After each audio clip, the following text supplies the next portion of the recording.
troops. They cannot succeed without the support of the people. We cannot succeed without the support of our people.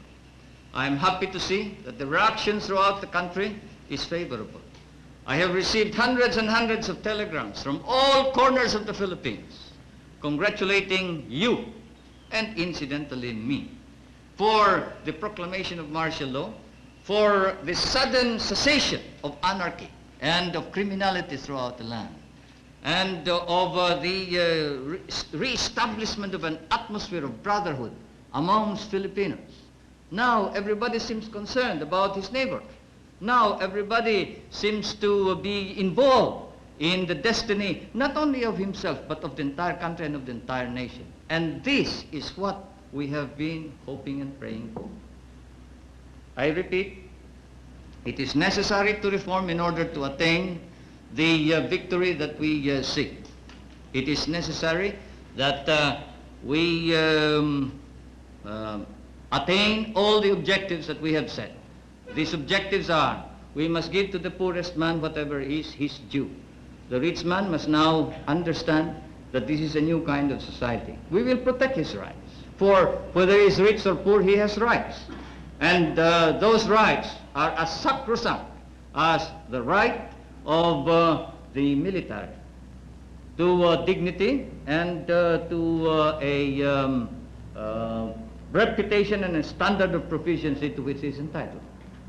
Thus it is important that we must tell everybody, and I ask you to do this, to go out to your assignments, to your respective areas, to your units, to your area of operations, and tell everyone that every citizen in this country has rights, and those rights will be protected, whether he is a businessman or a mere janitor, whether he is a tenant or a landowner. Those rights will be protected, but we will treat each other as brothers.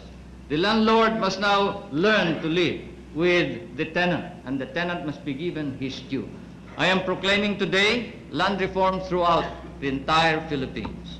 We must allow the tenant to now acquire ownership ultimately of his land, but he must engage in cooperative effort. We cannot just keep on subdividing land. We must cooperate. We must now establish cooperatives of production, cooperatives in irrigation, cooperatives in rural electricity, cooperatives in consumption, cooperatives in everything that we do, because we are a small nation and most of our people are small people. At the same time, we will protect business. We will protect investment, but not to the extent that business and investment will dominate the entire scene, dominate the Philippines, and that they shall dictate and rule the country. No. The business section need no fear whatsoever. As I have said, the soldier is not only courageous, he is not only humble, he is fair, because that is his standard of not only living, but his standard for performance. That is his very life. That is the very meaning of his being a soldier. Fairness and justice. And so you tell each and everybody that they can expect fairness, justice. We will reform our society so we will weed out the corrupt in our government. We must do so, because a corrupt government is an insult to the entire country. And it encourages rebellion, it encourages revolution.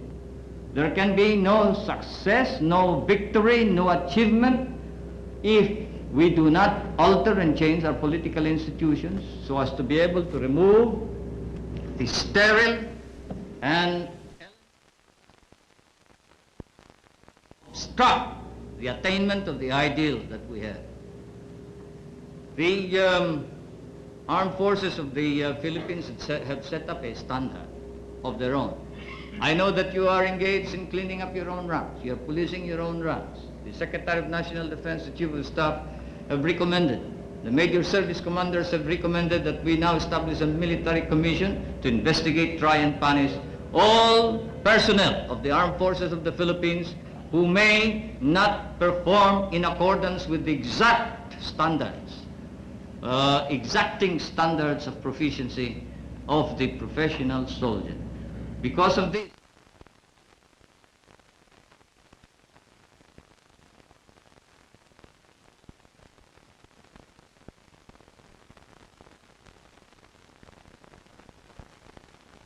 never happened in the past. I repeat, I have complete faith and